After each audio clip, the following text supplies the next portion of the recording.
Welcome back to the 7th Grade Mustache.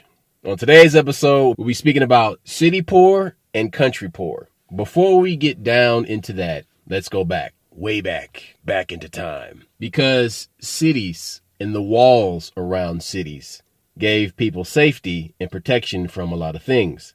From the elements, from invading armies. And there are still some cities that have retained those ancient walls of protection. But there was a story that I read recently. It was in the Wall Street Journal, and it was on The Verge. The Wall Street Journal on July 23rd published a story about a Saudi Arabian prince, Mohammed bin Salman. He has plans to develop a huge city in the desert called Neom, like neon with an M on the end instead of an N. But this city will have a lot of futuristic technology, and it's basically things that you see in sci-fi movies like vertical farms and cloud seeding to make it rain and stuff like that. And there's going to be a fake moon in there. It's like self-cleaning and stuff. Like if you put your garbage out, it moves from here to here. And the project has been criticized by a lot of people, of course, because there's problems from overspending and the oppressive treatment of local tribes who have been forced off of their lands, just like the Native Americans have been in this country, onto reservations. The project is called The Line, as in a line in the sand. And it's composed of 2 buildings running 75 miles long and 1,600 feet tall. It's going to span across the desert, across mountains, and along a coastline. And this line is actually supposed to be comprised of 2 parallel buildings connected via walkways and divided into neighborhoods that are supposed to offer all the amenities of city life within 5 minutes of walking. So right there, that presents a problem because, of course, you're going to have your projects, you're going to have the working class, because, I mean, this is the Saudis, man. So they're going to basically like divide this shit into like this invisible caste system. And you'll have the pleasure dome, like on some Logan's Run type shit, which is for like the rich people. And then in the projects, you're going to have people living off of Soylent Green. So it's pretty much going to be like all these 70s sci-fi movies like crammed into a building. His idea is that I can create this compact city that handles all your needs, but at the same time, I don't fuck up the environment. What he's saying is basically, so I got a city that is vertical, and so what happens is now the environment around you, all the animals ain't being fucked with. So the environment's still there, but I have all the needs that you have for the city being met. Vegetables will be autonomously harvested and bundled. That means robots. Harvested and bundled from community farms. There's a high-speed train that will run under their buildings, and the line will include a stadium that is said to be 1,000 feet above ground. There will be a marina for yachts under an arc between the buildings. And so there have been similar projects in Dubai. There was one called the World Islands. And only a few of those actually are functioning as elite tech communities, but they're slowly sinking into the ocean. So it appears that it is an architectural failure. So there's a lot of problems with this. And the problems stem from the fact that there'll be the rich elite, and then there'll be their servants. And that's it. That's the way Dubai is now.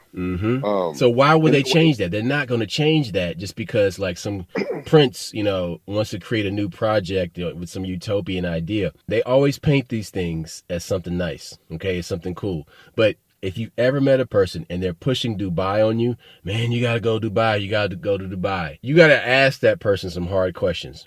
You got to see what this person's outlook is. What is their worldview? Because if their paradigm is all about partying, if they're all about like, on the up and up and like doing anything to like get ahead, oh, you belong in a place like that.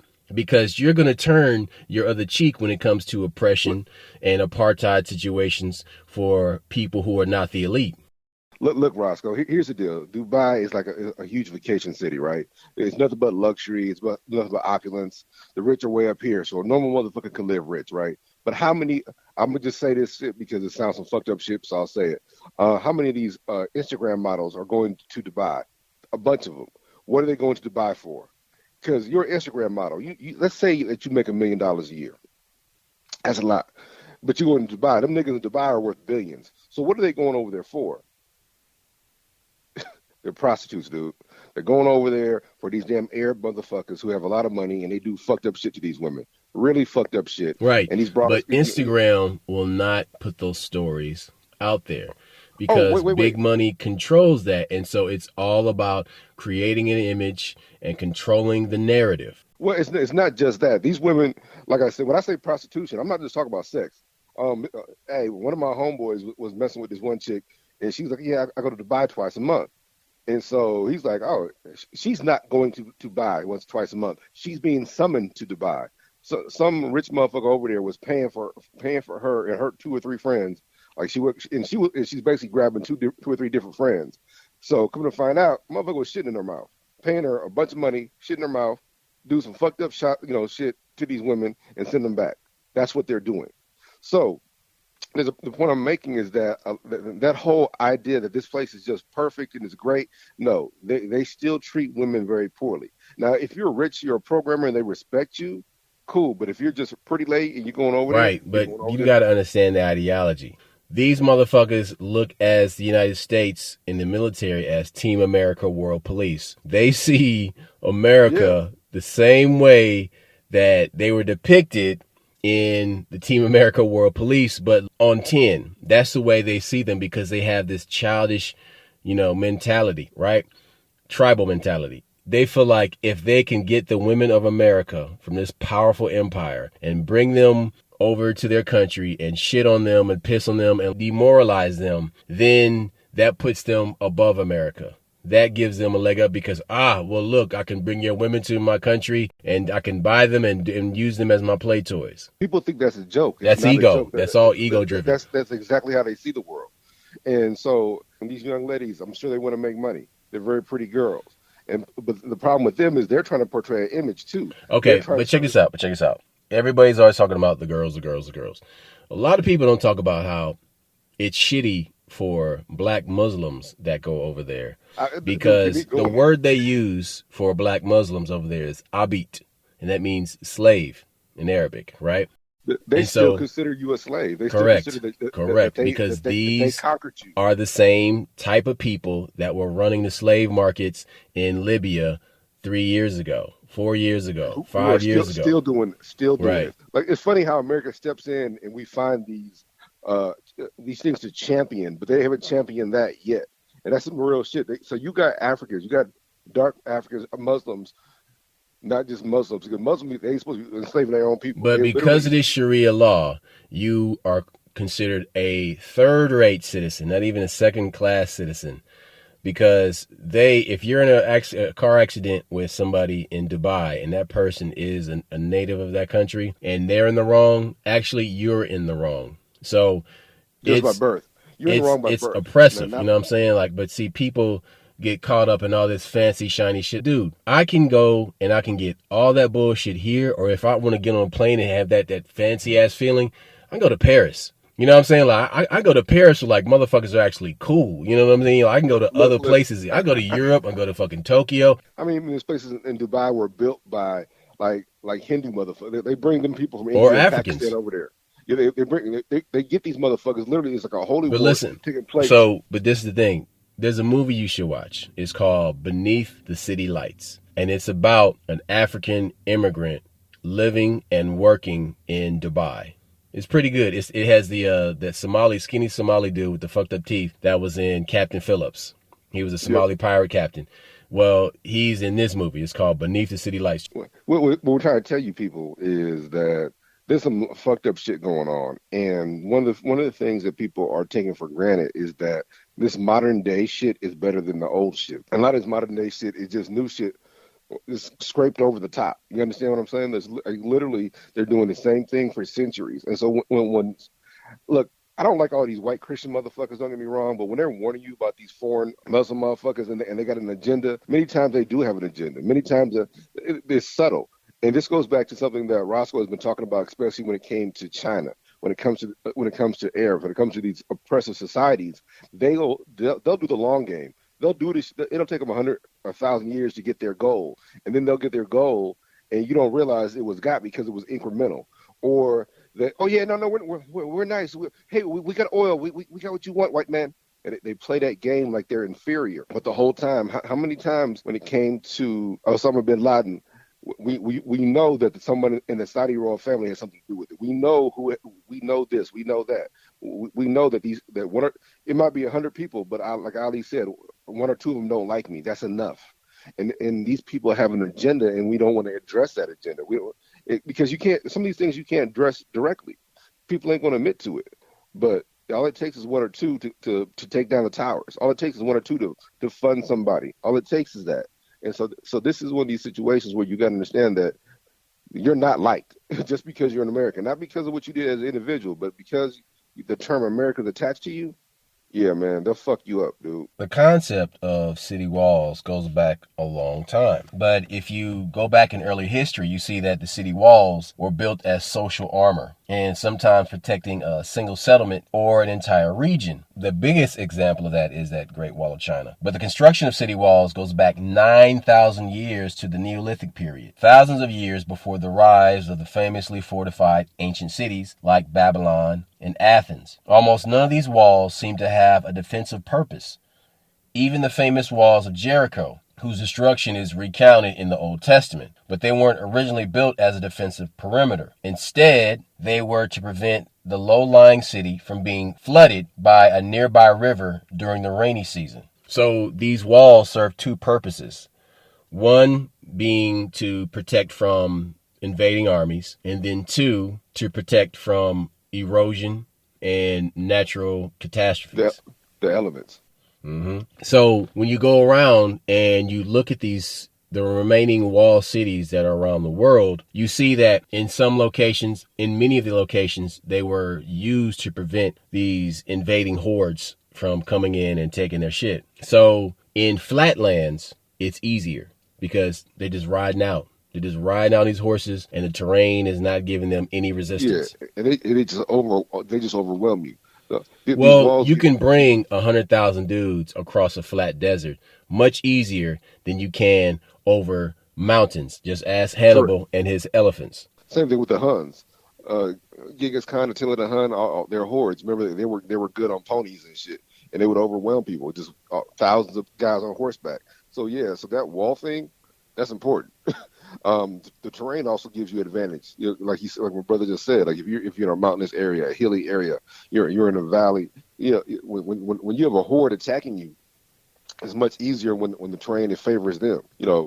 We've seen it over and over. Where you fight matters. So another thing to consider before we go too far into the story is how it relates to this topic of city poor and country poor. Now, the benefit of living in these walled cities in ancient times is that the first and foremost is protection. So if you compare the life outside the walled city, say a farm, versus living inside the walled city, the farmer actually has the benefit of long-term survival, and I'll tell you why.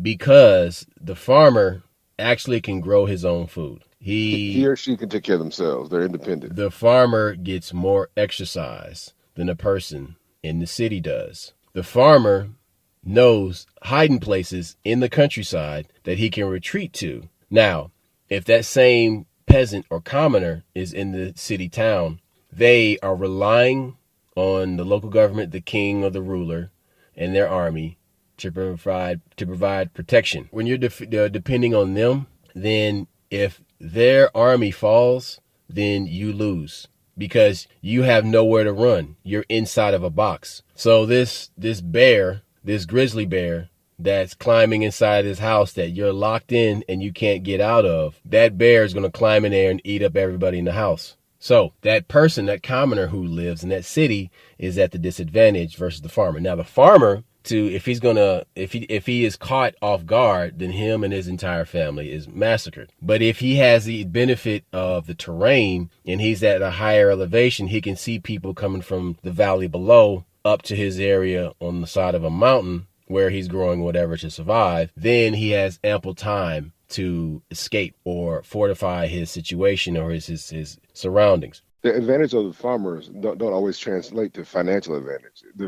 advantage of the farmer is I got food, I got my own land, I got my own terrain. Now, if you're a farmer in the modern day or in a city situation, you got to bring your goods to market. Now, if you're trying to sell your goods, then all of a sudden you got to transform the market. You go into where these people are, you sell your goods, you go back. So those things still apply. Just in modern time, we have better technology when it comes to transporting goods, but the advantages, modern day advantages, are the same as ancient day advantages when it comes to most of these situations. If you can take care of yourself, you don't need other people. But at some point, if you want to sell your goods, take them to market.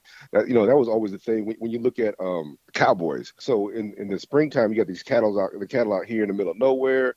They're having babies. They're doing the cow thing. But now you got to take them to market. So instead of just taking one or two, you take the whole herd to market, to Kansas City, where they get on trains, and then they go to New York and the various areas. So that's always your thing, is how do you get your goods to market?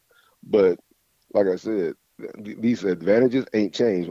Nobody wants to talk about the real advantages of living in the city and living in the country. Okay, but here's the thing, though. So that commoner that's living in this medieval or ancient city structure, there's going to be more people in that city than there are in the countryside. Yes, now, which exactly. means there are going to be more poor people in that city than there are in the countryside, because there's only so many jobs you can have working within that city, right? See, this is a deep conversation, because most of these people left the country to go to the city, and we're told by jobs. Like in black people, so slavery's over, Reconstruction's over. Now you have the freedom to go wherever you Okay, want. So all you right. go to the city. Hang on, let me finish the part I'm getting at, dude. So this is the thing. So these people who have limited job opportunities in this city, because the city is only so big, right? So then you're doing something where you're working for a king, or you're a merchant who trades within the city, and you're based on the flow of gold or silver in the city. And so then, either a merchant, or you're working for the royalty in some way, or you're a soldier. So you got these limited jobs, but it also means it limits your freedom, because let's think about this. Depending on what type of city state this is, free flow travel in and outside the city probably wasn't common. So You weren't allowed. Either you didn't have the ability, or you didn't have a horse, or whatever, right. Or you weren't allowed. So You then, literally, exactly, it's I like, got that's a good point. Like, then, so how are you going to travel? So then, do you have a horse? If you don't have a horse, are you going to pay somebody for that? Do you have the gold for that? Do you have the silver for that? What do you have to trade? So then you're limited on this. Going back to that farmer outside those city walls, he has livestock because he needs it to live an agrarian lifestyle and be successful. So he's going to have cattle, he's going to have horses, which means that this guy can go and travel as he needs to, which means that farmer actually stands a chance of moving out of that social strata into another, or his children can. So his children, if they get tired of farm life, they can become soldiers and travel and fight, you see? Or his children can become merchants and travel between different city states, bringing their goods and wares. See, the merchant is actually a very interesting occupation, because the merchants in Japan is how religion was spread, but also how ninjutsu and martial arts were spread, because merchants were traveling from one area in Japan to another area. Okay. And so through this, they developed an information network. And these merchants would travel like, yes, in the next village, there are men that are using gunpowder to, make weapons. And they would take that information and sell this information to another lord or feudal lord nearby. Here's the part that we're leaving out, like depending on where you live, because the queen just died a couple of days ago. That monarchy, that's a big deal. So in ancient Europe, England, you might have worked the land, but the land would never belong to you unless you were royalty. That land belonged to the royal people. So the land you worked and the goods you made, you still either had to pay a tax, or that shit belonged to somebody else. Which is what we hear talk about in America. We don't realize that we're allowed to own our land, but most of these places, Asia and Europe included, both of them, you didn't own the land. The land belonged to somebody else. You were tilling it for the landowner, or the royalty, or the landlord. That's why these old terms of land ownership come from them. So that's something else that you got to look at. In modern times, you're fortunate enough to hopefully own the land yourself. But even now, you have a wealthy landowner swooping in, buying up farmland. Is the dickhead Bill Gates. So So, now you what was it that caused the walled cities to go out of style? It was gunpowder.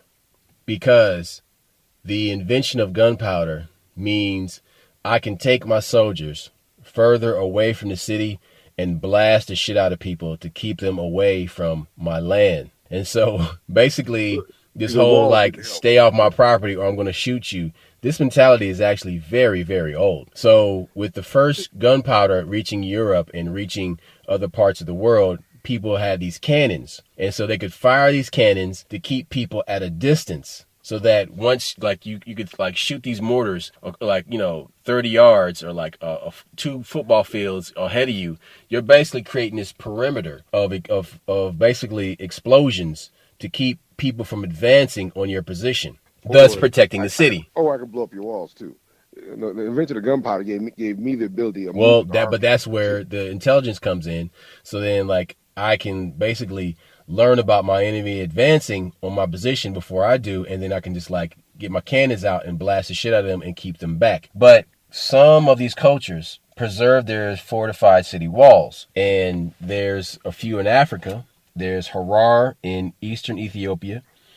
There's the walled city of Zinder in Niger. Yep, There's a that one's huge. there's a Benin City in Benin, and then there's Dejeuner in Mali. And I think the one in Mali is the one that everybody thinks of, where it looks like a gingerbread castle with like all these logs, like ridges along the edges of it. So you see that one a lot in like pictures of Mali. These gingerbread looking castles. There's Seoul, Korea, that still has a wall around the city. Xi'an, China.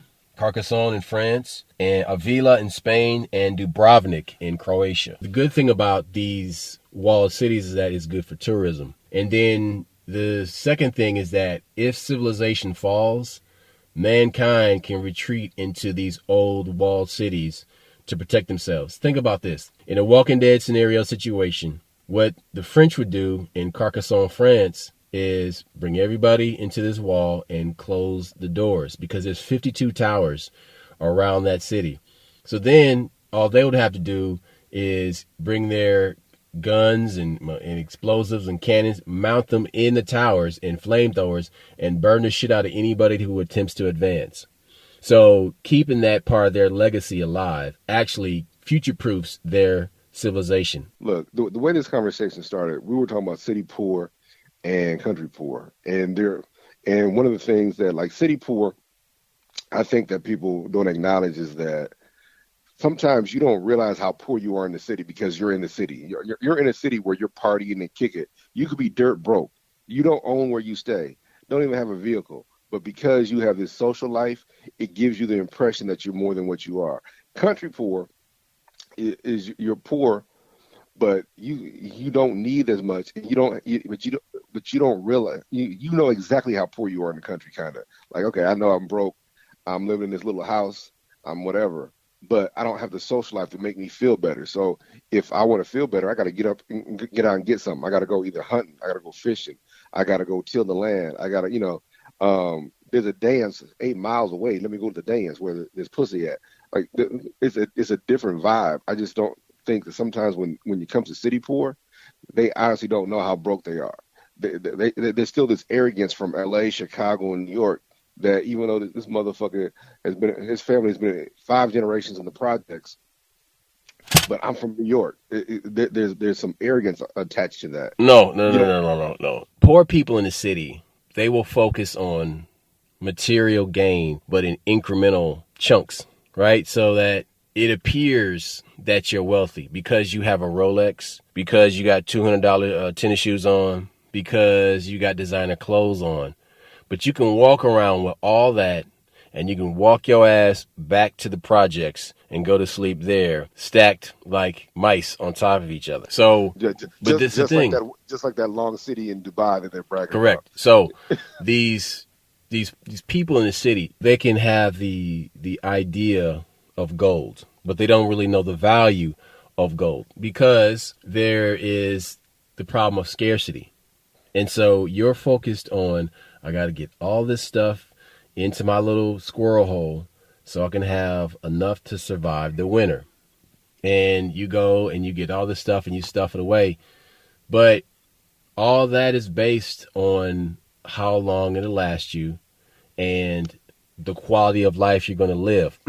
So what I'm getting at is everybody is a hoarder.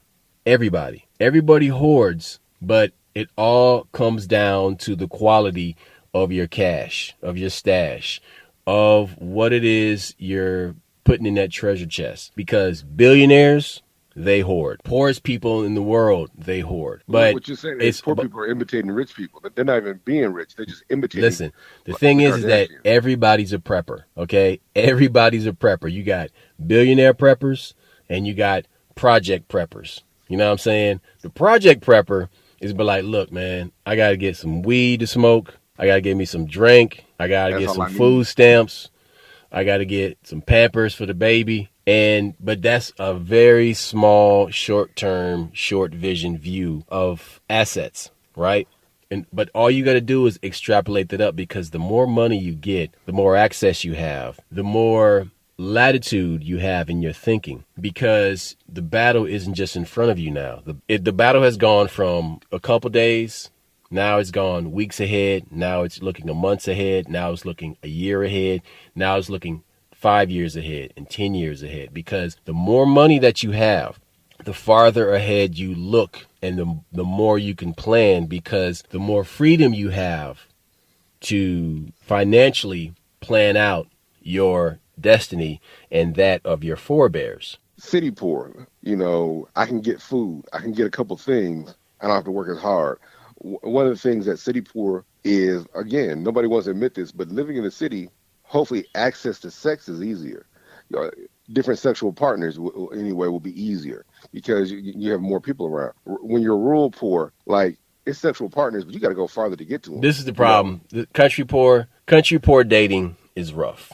And because I don't know if it's rough, the gene pool is limited. Hear me out. Because yes. In the world that we live in now, there's apps. And there's much more traveling to have sex nowadays. More traveling to have sex nowadays because people have cars. They have supercomputers in their pockets, and they're using social media. So if you're not trying to fuck none of the girls in that area, county, which is probably like 14, some small ass country place, then you're going to get in that car and you're going to go around and you're going to look and see, you know what I'm saying? Or you're going to get online and you're going to swipe left or swipe right in a probably like 120-mile radius just so you can get some fresh strange, you know what I'm saying? Because the shit around you is stale, and everybody, that gene pool is real small. All right, but you left out something. You said it's stale, but what about if you ain't got game? So what happens when you don't have charisma? You can't talk to women. What happens if you only have limited looks and you're not attracted to the kind of man you want? So that app gives you the ability to start talking to people without meeting them. So that all of a sudden, these qualities that weren't coveted are being coveted now. Like your ability to access technology, your ability to have the internet. Now all of a sudden, like, that shit matters. Or again, and not in the big picture, but in the little picture, like, okay, now I can meet somebody because I'm a nerd, or I don't know how to talk to people, so I'm socially awkward. All it is you got the same problems you had before. But like you said, technology gives you the ability to go to where people are, or find, or meet somebody in the middle of nowhere, or everybody in your city doesn't like you because you're fat. Everybody in your city doesn't like you because you're this. So you can send your image to a different city and find somebody. But the city living is, you still got more people in that area. It should be easier. You shouldn't need an app to find somebody, but it doesn't work when you're in the city and you're doing that rat race of, I got to go to work, I got to pay this bill, or I'm doing this, I'm doing that. You're not always taking care of yourself. And sexual health is one of those things. So being in the city, you would think you would get more puss, but some of them dudes in the country, some of them people in the country, shit, they got it going on. Here's the thing though.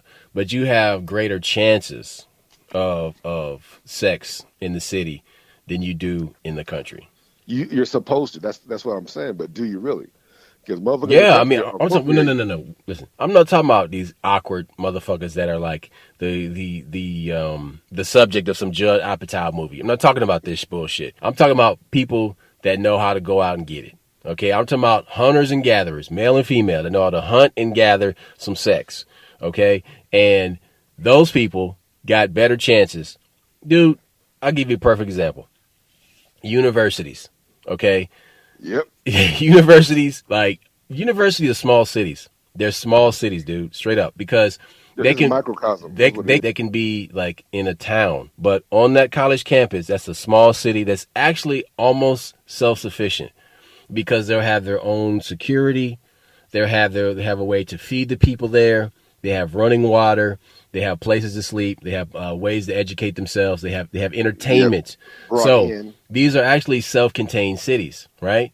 And the towns actually feed and live off of these colleges because it provides money for the local economy. So check this out. So what this is a tiny city. So this what it is it's a walled city, but it's walled psychologically because of the ideology of the The teachers concept. and the teachers and the students. So these small cities, of course, if you come from a country town and you just a bookworm nerd and you get to college, that's where you see people getting turned out.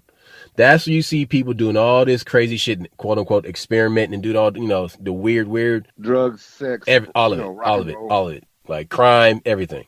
So that's where you have these greater chances of getting laid. And of course, you're going to get laid because everybody in college wants to fuck.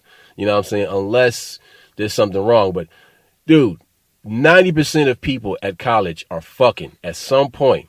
Either, you're a high frequency fucker or you're a low frequency fucker. But everybody fucks in college. Everybody.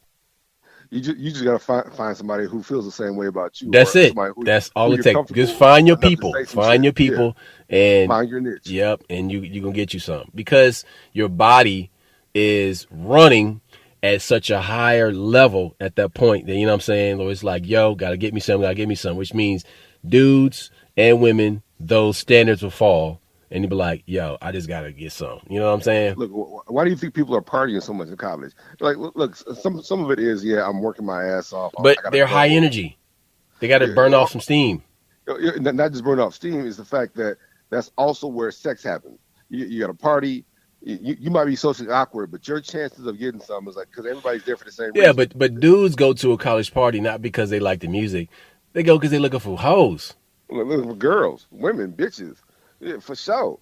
But And women and women women, are there for the same reason. yes, Like, yeah, they won't say that, but like, of course, they just beat around the bush. Some of them beat around the bush, get into it, but everybody is there for the same point. But listen, let's steer this back to the original point. And the whole thing is that city poor and country poor. Now, country poor, when it comes to being poor in the country. Now, we discussed being poor in the country in the ancient times, in feudal times.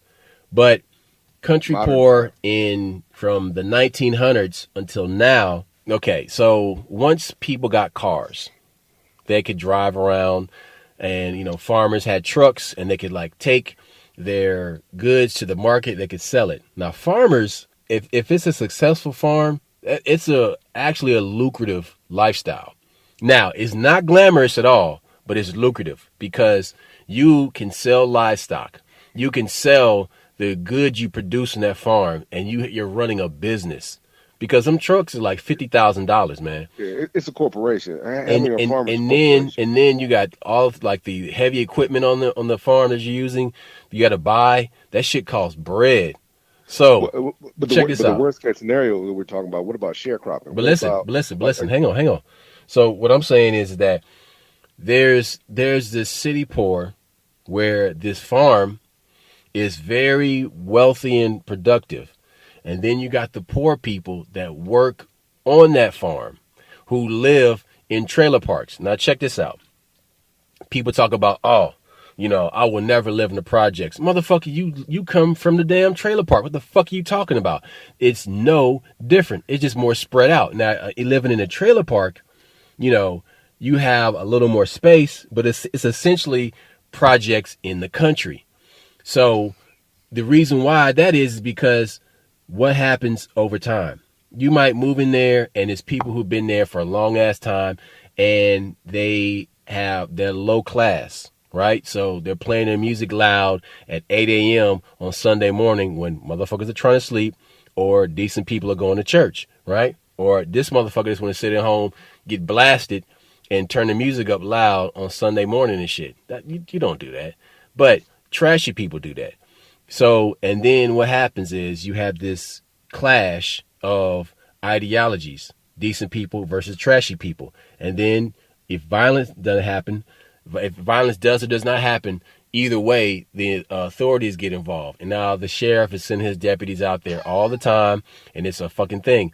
That was life in the country, in the poor country, in the poor crowded areas of the country, meaning trailer parks, until hard drugs became introduced into the situation. Because then when you got crystal meth and you put that into the situation, then you saw a sharp degradation in the morality of the people who live in these trailer parks. Now check this out. It wasn't confined to the trailer parks. It soon spread to the teacher, the school teacher that lived in that country town. Hold on, man. I got a thing I'm doing. Just fucking take a deep breath and relax. So then this shit spreads.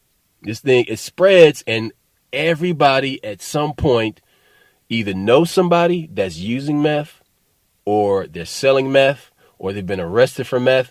But everybody from law enforcement to the judge, to the lawyers, to the doctors, to the dentists, they're seeing these people with these fucked up ass teeth in town, whether they're a patient of theirs or there's somebody they see maybe at a local bar. They're seeing how this drug is destroying their country towns. Now, contrast that with city life, because meth really isn't a city drug. And there's a reason for that, because meth, for the majority of it, mostly, and there's some rare birds you'll see, mostly white people do meth.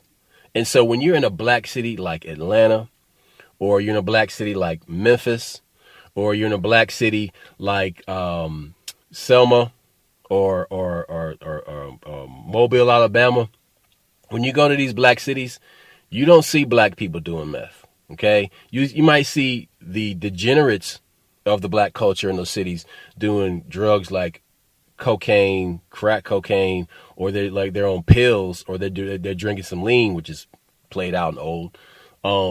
But you'll see that. But meth out in the country has always been a white drug because of access, and then number two, the type of high that you get from that shit. You're missing one part. You have to, the way when you make meth, it stinks. If you in a city and you making meth, people are going to know you're making it. So you got to be in a rural area. So you need space to make meth. Everybody see the thing when you make crack, when you making those drugs, you can get away with. Nobody knows. No, but see, when you cooking crack, it smells like burnt plastic. And if you're always smelling burnt plastic, it's like those motherfuckers are cooking crack. So no, that's not true because crack. If you cooking crack in the projects in apartment complex, you can't do that shit in a nice apartment complex. Like if you wear that, you making crack in a nice apartment complex in Atlanta. Oh man, they're gonna find out quickly. Look, the only reason they're gonna find out because you got customers. But if you smart and you do it like you make your shit leave. You see, you're missing the microcosm, because there's maintenance men that service these buildings, okay? And most of the time, they're dudes of color, all right?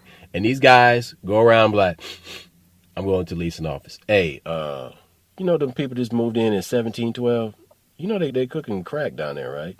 Really? And then, the word spreads, and at some point it gets back to law enforcement. So, no, that's not true what you're saying. But meth, though. The manufacture of meth, you're right. You need space, and it's a lot more dangerous. There's more that can go wrong because you can blow up shit with meth, okay? Because of the chemicals that are involved. Like I said, the issue with meth is that the reason it's so popular is because you need that space. Now, but you're missing something else, though. Another reason why you need a rural location for meth, or something that's an isolated location, because the manufacture of meth destroys the immediate surroundings. It's dangerous. Not just because it's dangerous, but the gases in the air. It corrodes the drywall. It corrodes the wallpaper. It eats everything around it. It's a dark entity that you're summoning. Now, y'all think I'm maybe going too far, and I'm saying this. No, you're summoning a dark entity when you perform that type of alchemy, and you're making that type of substance. Go ahead. Look, but the deal with meth, people didn't care about meth because it was a social thing. When people started fucking with those fucking with codeine and the opioid crisis, that's when it became a problem. See, meth. No matter what, meth still has a certain type of person, or there's a certain connotation. So not everybody, but when they start fucking with them opioids, and all of a sudden, because the thing with opioids, it didn't stay with the poor people. Opioids went out to everybody, and people could get, they were getting hooked on that shit. That's when people started caring. Look, when it was just meth, they didn't give a fuck about them poor people. But when it became an opioid crisis, oh Jesus Christ, people at church are taking codeine. That's when it became a problem. Like I said, if them poor people had not got a hold of them opioids, nobody would have given a fuck about meth. But when that shit spread, especially in the opioid crisis, became a big White deal. America, when Middle America started Yes, to have problems with pills and these pill mills that were popping that's when up it in became an these issue. business office parks that were like nondescript and like very milk toast and ordinary, and nobody's like, no, there's not any crime. There's no crime over here. Everybody's they're saying there's no crime. There's no crime here. It's just, we're just office buildings. We're wearing khakis and polo shirts. Everything's fine. No, they slinging dope. That's a trap house over there, man. That's a trap house with a fax machine, buddy. That's what the That, fuck that that is. and that's the shit that people weren't recognizing. So like I said, meth was cool because it took a while to get here and there, and it wasn't. And the thing is, you got what you were saying. They got more niggas using meth now, which is something I didn't get. That's something like living here in Omaha.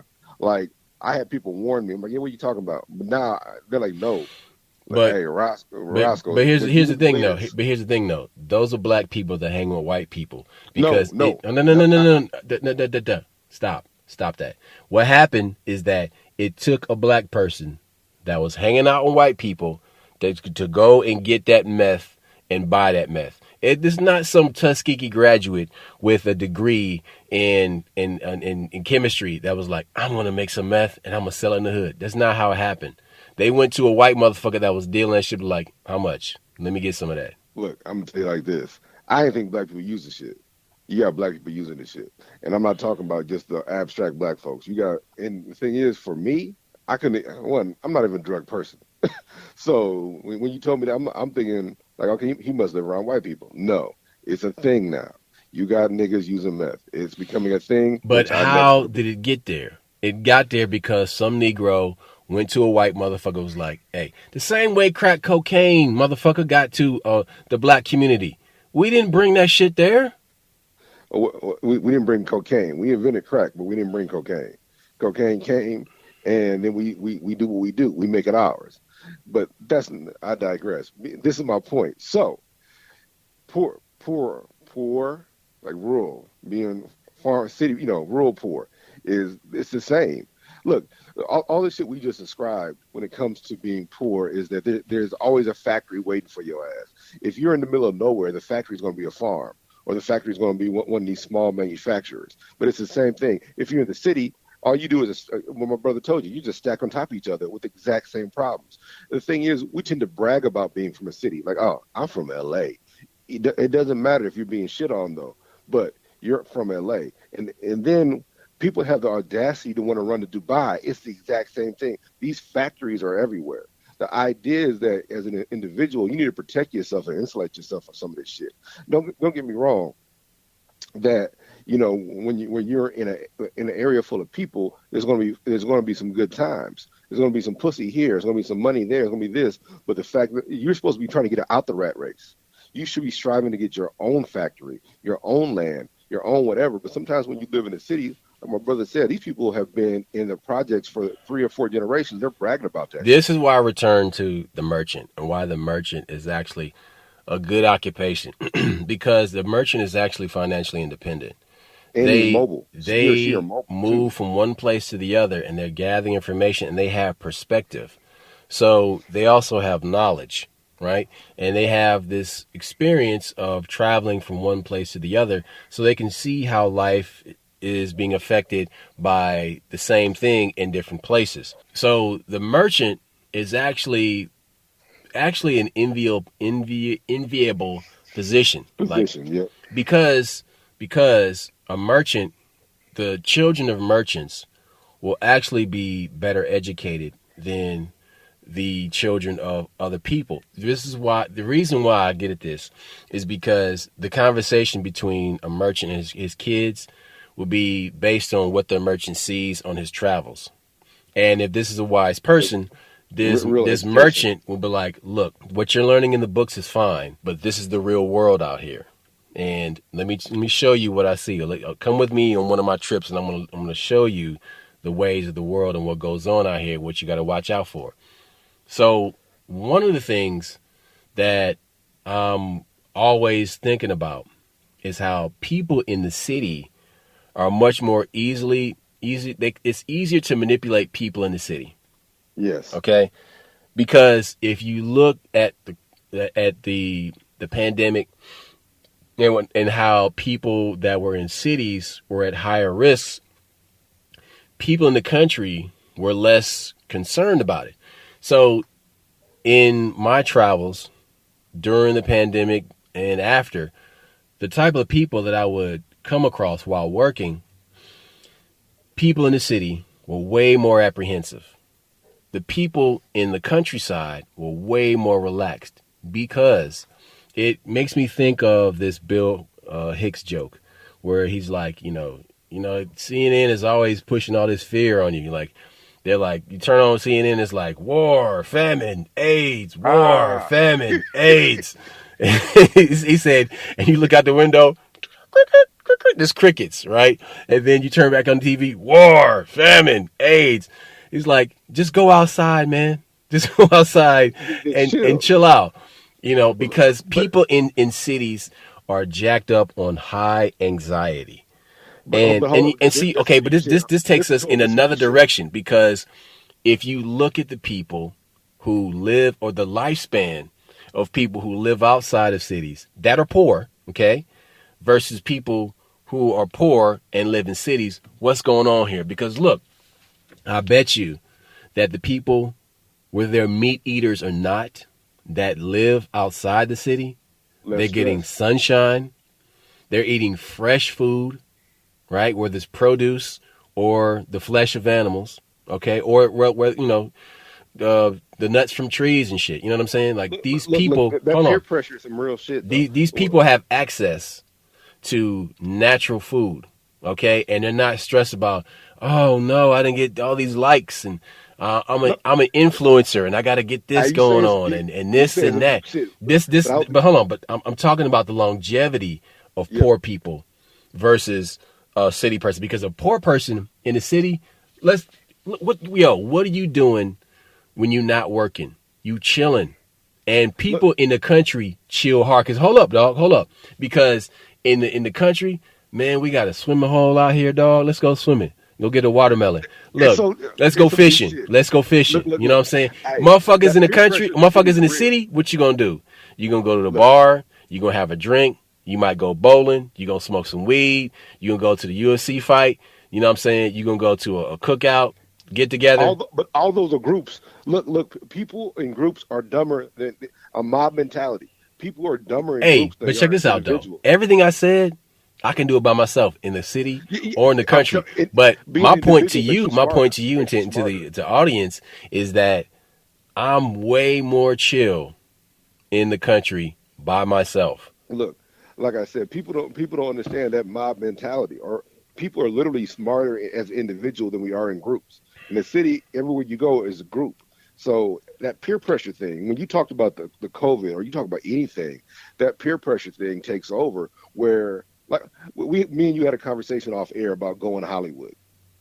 And I was explaining to this young lady, so I'm listening to this song and I'm at work. She's like, "Oh, well, that guy said this," and she's talking about this singer who said something that was, let's say, homosexual in nature. And I'm like, I said, you got to understand something, that either he's been abused, taken advantage of by the industry, or he went Hollywood.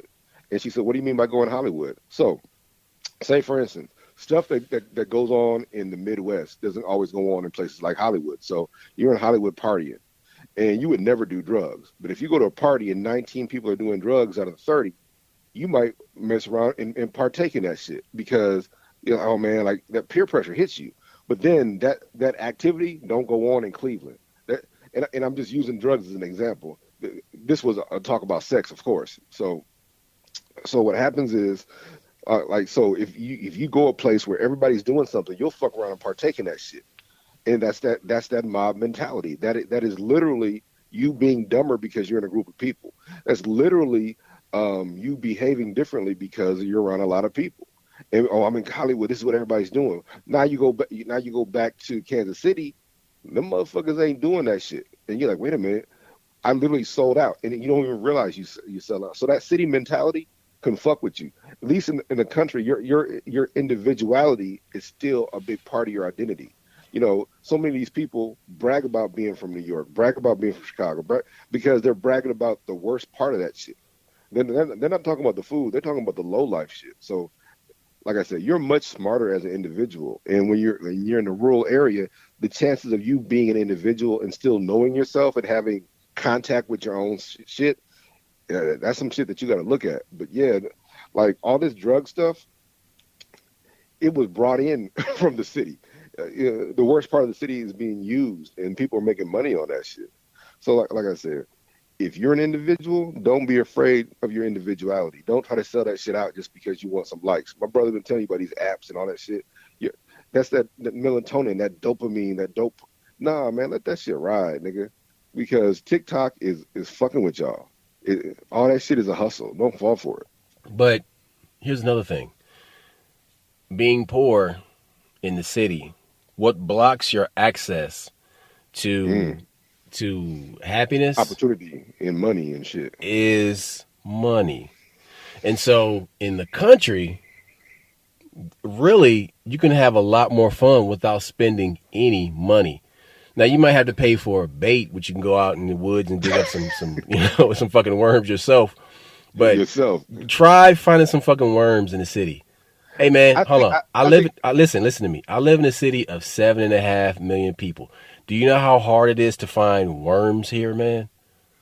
oh, that's crazy. Because remember we were kids, it would rain and they would And come we out the would ground. walk outside after the rain, and we would go and pick worms up, and like give them to my dad, and be like, "All right, cool, we're gonna go fishing." Not 9-inch worms. Remember they would come out the grass. They would be I in don't the see that street. shit. I do not see that. Well, the soil here is clay also, so I see fewer Yeah. worms here. Well, no. I don't see it here. I still live here. I don't see it here either. They done killed all that. That shows you how The much these development. pesticides, have fucked up the world. But you, I think another thing that you alluding to what you're saying is real deep is that if you're in the city, you have constant reminders of money. Like in the country, I guess it's not. You don't look up at this building like, okay, that's a reminder of money. You don't look at this bridge like in the country. You're like, okay, cool. There's a bridge there. There's things there. But when you're in the city, you're always reminded of how much money you don't have, whether it's a commercial, whether it's a car. Okay, but But what there's I was getting at is that in New York City, one thing that is really fucking annoying is that you have to pay for everything.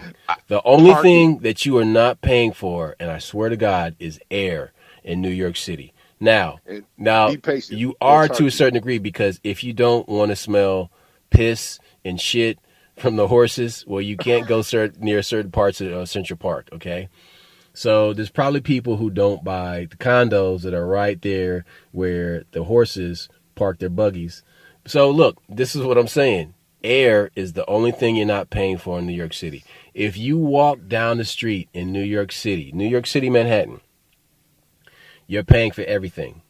The parking, the food, every single thing you're paying for, everything around you, there's a price tag on it. And they have managed to monetize all that shit. Now, I get that. But the problem is the inflated prices for every fucking thing, right? And I remember the first time I paid, like, we went to go see a movie not far from Times Square. It wasn't Times Square. It was like somewhere off of 42nd Street. And I was thirsty, but like I didn't want to pay a bunch of money for some water, so I went and bought a smoothie, and it was like $12 for this fucking smoothie, and it was small as shit. I was so fucking angry. I wanted to jump across the counter and beat the shit out of these foreign motherfuckers that were selling this shit for too fucking high. But look, man, everything there is fucking high as hell. You know what I mean? And a lot of it doesn't have to be that high. It's been inflated, like this grossly inflated. Like everything from the fucking real estate and everything is managed and this and that, and you can't ride a bike over here, and you got to do this over here. And I'm like, fuck that bullshit. But then you contrast that with being out in the country. And dude, like in the country, man, you can just get in a fucking vehicle and just roll and enjoy the beauty, the natural beauty. You know what I'm saying? And just like let your mind wander. And then, you know, you pull up on like a spot and just go for a hike. Or, you know what I'm saying, you bust out the fishing poles, you go fishing. Or, you know what I'm saying, you hunt or whatever you do. You know what I'm saying? But there's things out in the country that are damn near free. Most of the things in the country are free that you don't have to pay for. Where in the city, you're paying for all kinds of shit. And there's cameras here and microphones here, and these motherfuckers watching you. What are you doing here? You've been standing here for too long. You people can't gather here. More than 3 of you gathering together. It's a problem. We got to call the cops. It's some crazy shit. Like, it's just a reminder of what you don't have. That shit is mentally, and it doesn't break you. That's not the right word, but it's mentally taxing. No, but it also reminds you about your station in life. There's a constant reminder that you're just a cog in the machine. I think that's important. That's some deep shit. But you see, out in the country, when you come across people, hey, how you doing? And you just keep rolling. You know what I'm saying? Like, and most of the time, like, now if you're not from around there, they'll be like, who is that guy? And they just keep going. You know what I mean? But, and see, okay, people talk about like Atlanta not having Southern hospitality. It's the city, man. You got everybody here is from somewhere else. But I'm going to tell you something. When you go and you have dinner with people, like people that are from here, you see it. You see it. And matter of fact, you see it much more frequently the further you go outside the city. When you get 30 minutes, 45 minutes outside the city, you see it. You see it. Listen, Southern hospitality is still alive, y'all. I'm here to tell you. It's real. When I'm in Augusta, Georgia, I see it. You know what I'm saying? When I'm in Macon, Georgia, I see it. And you see it mostly with grown people. But you know what? I'm going to say something else. You see it now. You see it with small children, too, who have manners. Yeah. I remember when you had this talk, this is a long time ago, and I was talking about Southern hospitality, you know, being in Tennessee, being in Memphis, even in the city of Memphis. I'm like, people treat you nice. And it was really frustrating because coming from the North, everybody tells you, you're going to deal with racism. Racism is there. Racism is societal. Like, you know, you don't go in certain parts of town, but when it came to the person talking to you, like, hey, do you need help? Are you lost? Hey, where you from? And they would talk to you. And some of that shit is they're just probing because they nosy. But it was still like there was this genuine, hey, can I help? How you doing kind of thing.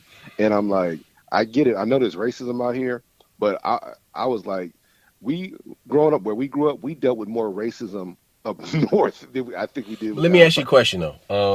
So you travel more than I have though. So but let me ask you a question. Do people still speak there? I mean, like in your travels in your day to day, do people speak to you? Where in my home or Omaha? In Omaha. Oh yeah. Do you like strike up conversation with strangers? Like how often does that happen? Me and you were charming growing up. You know, we carry that with us though. I mean, like no matter where we can talk to anybody, you and I. Yeah. You know what I'm saying? And because part of it is because we have a sense of humor. Yeah. And that's the entry point for like a lot of shit. You know what I'm saying? So the answer is it's two-way street. Yeah, like my wife, because I'm big and black, sometimes she's surprised when people actually talk to me. Like they talk to me for whatever reason, they'll just start talking, and then when I control the conversation, their mind's blown. But she's like, yeah, they're not afraid of you. I'm like, yeah, there are some people who are afraid of me because of how I look, but that's on them. But so many people will talk to you.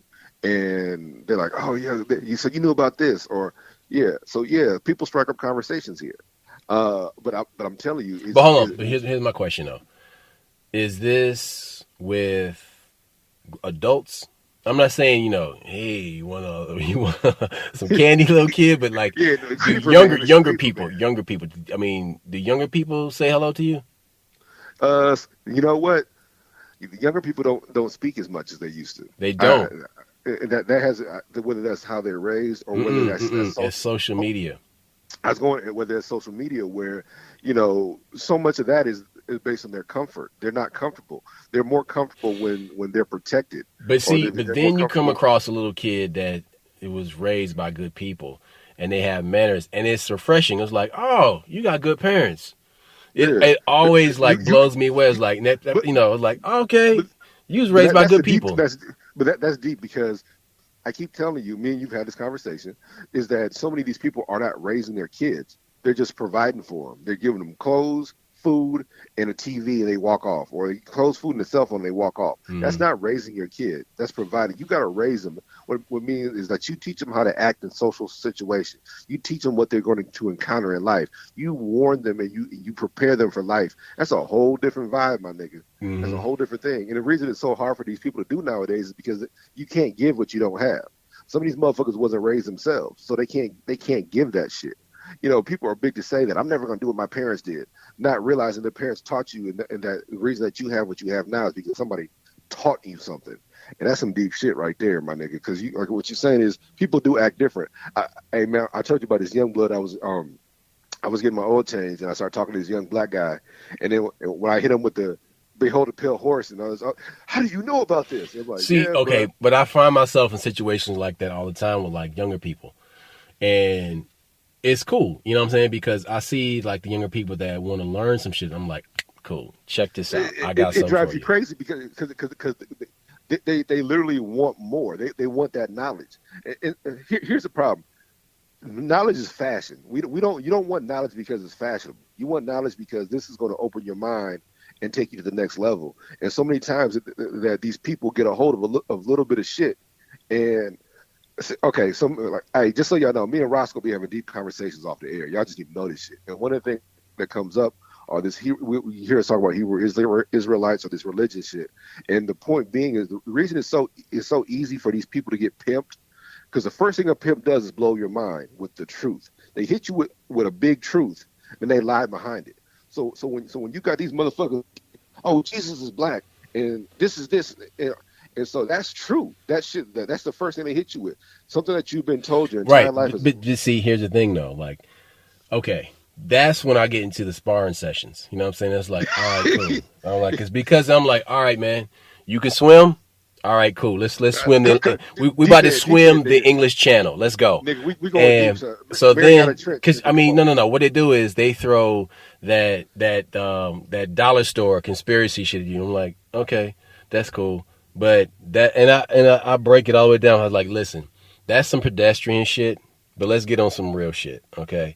And And then how what does it apply to you? What and can you then do what about it? Who happens the fuck are is you? when I see a person attempting to manipulate, then I see that look in their eyes where it's like, oh, these are not the droids I'm looking for. You know what I'm saying? Meaning,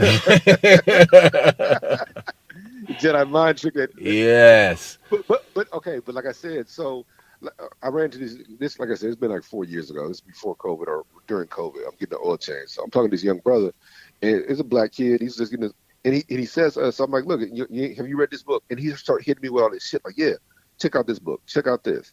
And I gave him a recording of. I'm like, yeah, you got to understand that this shit is not. You're not alone, and sometimes it feels that way. So even having knowledge, by having knowledge and not be able to either expand or talk about it intelligently, that shit right there what alienates you, make you do crazy shit.